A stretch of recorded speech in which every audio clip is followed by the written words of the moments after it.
SD Negeri Setono Ponorogo diketahui tidak mendapatkan siswa pada penerimaan peserta didik baru atau PPDB tahun ajaran 2024-2025. Otomatis ruang kelas 1 sekolah yang berlokasi di pinggir Jalan Niken Gandini, Kelurahan Setono, Kecamatan Jenangan, Kabupaten Ponorogo itu kosong. PLT Kepala Sekolah Dasar Negara Setono, Suhadi, mengungkapkan alasan sekolah yang dipimpinnya sampai tak ada siswa pada PPDB 2024 ini. Suhadi menjelaskan ada beberapa faktor penyebabnya. Salah satunya adalah menurut analisanya karena angka kelahiran menurun. Hal itu diungkapkan Suhadi pada Senin 15 Juli. Selain itu, di lingkungan Sekolah Dasar Negeri Setono juga banyak sekolah, baik itu dari sekolah swasta maupun sekolah negeri yang lokasinya berdekatan dengan SD Negeri Setono. Namun demikian, Suhadi menyebutkan tetap membuka pendaftaran bagi mereka yang mau mendaftar sebagai siswa di Sekolah Dasar Negeri Setono Ponorogo.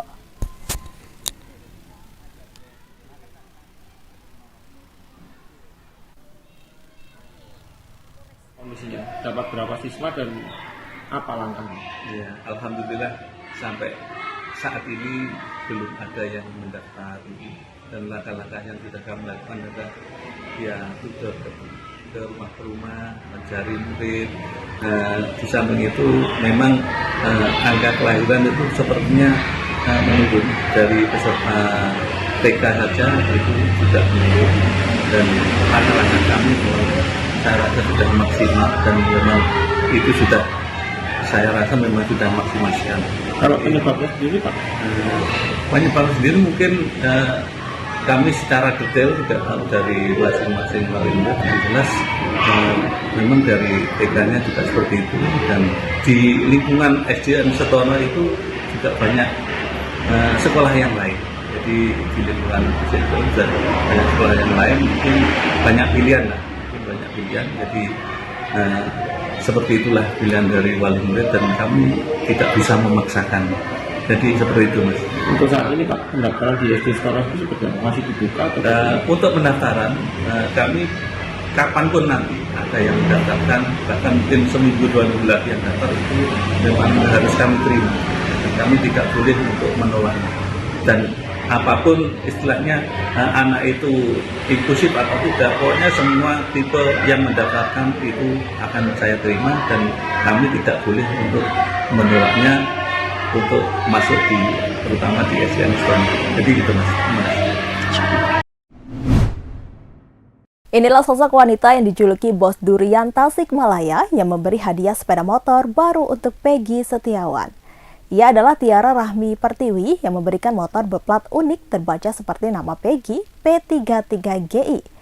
Meskipun begitu, belum diketahui apakah plat nomor tersebut asli atau hanya simbolis. Kedatangan motor itu di rumah Peggy di Desa Kepongpongan, Talun, Kabupaten Cirebon, Jawa Barat pada Minggu 14 Juli disambut meriah keluarga dan para warga. Adapun penyerahan hadiah dilakukan oleh adik Tiara, Ziran Zibrani, sekira pukul 2 siang waktu Indonesia Barat. Ziran menjelaskan hadiah itu merupakan bentuk empati dan dukungan untuk Peggy. Selain motor, Tiara juga memberikan jaket baru untuk Peggy. Fakta baru terungkap, pelaku penembakan terhadap Capres Amerika Serikat dari Partai Republik Donald Trump menggunakan senapan tempur. Namun dia bukan seorang anggota militer, melainkan anggota klub olahraga tembak. Diketahui pelaku penembak Trump bernama Thomas Crooks, 20 tahun. Dia merupakan anggota klub menembak. Klub tersebut berlokasi sekitar 80 km dari lokasi percobaan pembunuhan terhadap Trump. Demikian diungkap presiden dari klub menembak tersebut, Bill Selito. Namun demikian ia enggan berkomentar lebih jauh terkait insiden penembakan Trump. Selito juga mengecam tindakan yang dilakukan oleh Crooks. Ia menyampaikan duka mendalam bagi para korban. Di sisi lain, Pentagon turut buka suara terkait profil dari Crooks. Jubir Pentagon Patrick Ryder mengatakan Crooks tidak memiliki latar belakang militer. Sebelumnya diberitakan Biro Investigasi Federal atau FBI mengatakan Crooks menggunakan senapan AR Style 556. Senjata itu ternyata dibeli secara legal. Pihak berwenang meyakini senjata semi-otomatis itu dibeli oleh ayah penembak. Namun belum diketahui bagaimana pelaku bisa memegang senjata tersebut, apakah dia mengambil tanpa sepengetahuan ayahnya. Senapan air style merupakan salah satu senjata Amerika Serikat yang paling populer, dikenal dan juga terkenal. Pria bernama Nur Rahmat, 25 tahun, diamankan polisi atas tindak dugaan kekerasan dalam rumah tangga atau KDRT. Ia diduga menganiaya istri dan anaknya sendiri di sebuah kos di Kecamatan Ngasem, Kabupaten Kediri, Jawa Timur pada Kamis 11 Juli lalu. Nur Rahmat tega menyiramkan air keras ke istrinya sendiri berinisial PK, 24 tahun. Bahkan anaknya yang masih berusia 2 tahun, PM, juga turut menjadi korban. Kasus KDRT telah dikonfirmasi Kasat Reskrim Polres Kediri AKP Fauzi Pratama pada Minggu 14 Juli. Ia menuturkan tindak penganiayaan ini bermula saat tersangka mendatangi kos korban pada Kamis 11 Juli sekira pukul 7:30 waktu Indonesia Barat. Tersangka datang ke kos korban untuk menjenguk anak dan juga istrinya. Namun sampai di lokasi, antara tersangka dan istrinya terlibat cekcok. Dalam pertengkaran keluarga tersebut, sang istri sudah tak mau tinggal lagi dengan tersangka. Tersangka yang emosi pun lantas menyiramkan air keras ke istrinya. Ternyata air keras tersebut sudah disiapkan oleh tersangka sebelum bertemu sang istri. Dari siraman air keras tersebut, korban mengalami luka bakar di bagian telinga kanan, lengan kanan dan kiri, area mata sebelah kanan serta lutut dan paha kiri. Sementara anaknya yang masih berusia 2 tahun itu terluka di muka, dada, lengan tangan kiri dan kanan, paha kaki kanan dan kiri. Nur Rahmat sempat kabur ke daerah Jawa Tengah setelah beraksi menyiramkan air keras ke istrinya. Pihak kepolisian langsung melakukan penyelidikan setelah mendapatkan laporan tindak penganiayaan tersebut. Setelah ditelusuri, ternyata tersangka kabur ke tempat asalnya di Magelang, Jawa Tengah.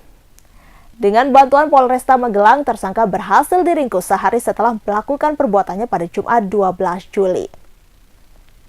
AKP Fauzi menuturkan tersangka juga sudah mengakui perbuatannya. Kepada polisi, ia mengaku kesal lantaran istrinya tak mau tinggal dengannya.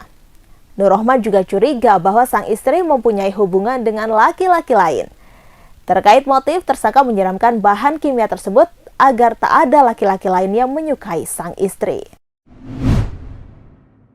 Divisi Propam dan Irwasum Polri turut melakukan evakuasi ke penyidik untuk menangani kasus kematian Vina dan pacarnya Eki di Cirebon yang terjadi pada 2016 silam.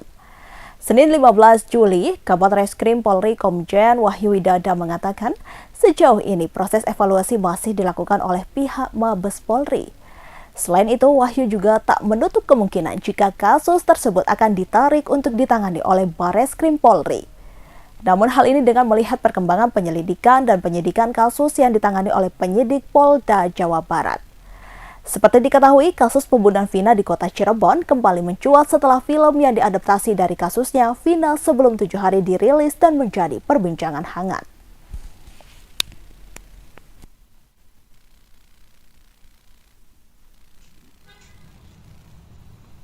Juga kita minta uang beberapa waktu tahun-tahun bisa memecahkan ini masih. Tapi kita terus akan melakukan evaluasi dan juga mengkaji ini semua mengenai kita bisa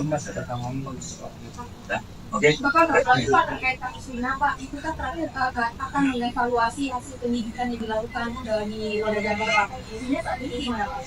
Penyidik yang melakukan penyidikan bagaimana? Apakah Pak? Ya, ini semua kan sedang proses yang berjalan dan tidak bekerja sendirian dan mulai dari Topam dan Aswasu akan bekerja sama untuk melihat ini semua. Biasanya ya, sekarang dalam proses. Ya. Oke. Polisi berhasil mengungkap kasus peredaran narkoba di wilayah Kalipasir, Menteng, Jakarta Pusat dalam rangka Operasi Nilai Jaya 2024 yang berlangsung selama 2 pekan di rentang bulan Juli 2024. Adapun pengungkapan itu sebanyak 42 tersangka berhasil ditangkap beserta barang bukti narkoba jenis sabu seberat 2 kg.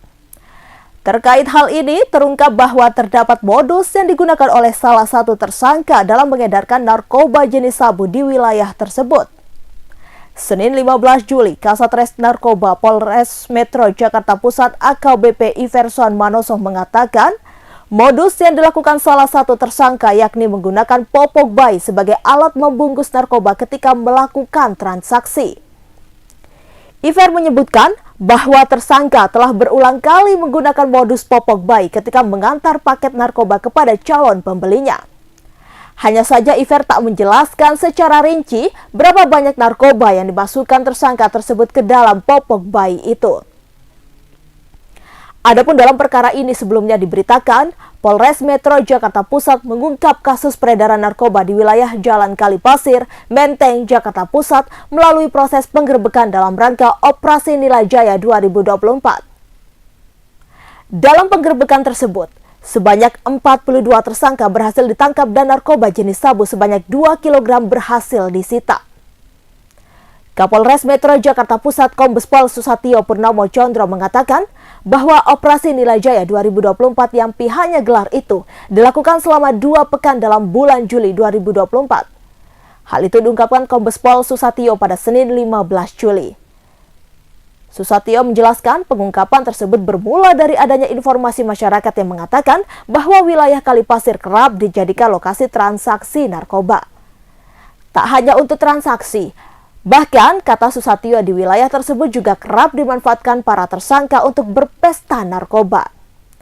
Alhasil polisi pun sampai mengerahkan sebanyak 350 personil dalam penggerbekan yang dilakukan 9 Juli lalu. Akibat maraknya peredaran narkotika di kawasan ini, polisi pun menetapkan daerah Kalipasir menjadi zona merah kasus penyalahgunaan narkoba. Alhasil, pihaknya pun berencana membangun posko kepolisian guna memberikan edukasi kepada masyarakat mengenai bahaya penyalahgunaan narkotika. Atas perbuatan mereka, para tersangka ini dijerat dengan pasal 114 ayat 2, subsider 112 ayat 2 Undang-Undang Narkotika dan pasal 114 ayat 1, subsider pasal 112 ayat 1 tentang narkotika. Download Tribun X sekarang. Menghadirkan lokal menjadi Indonesia.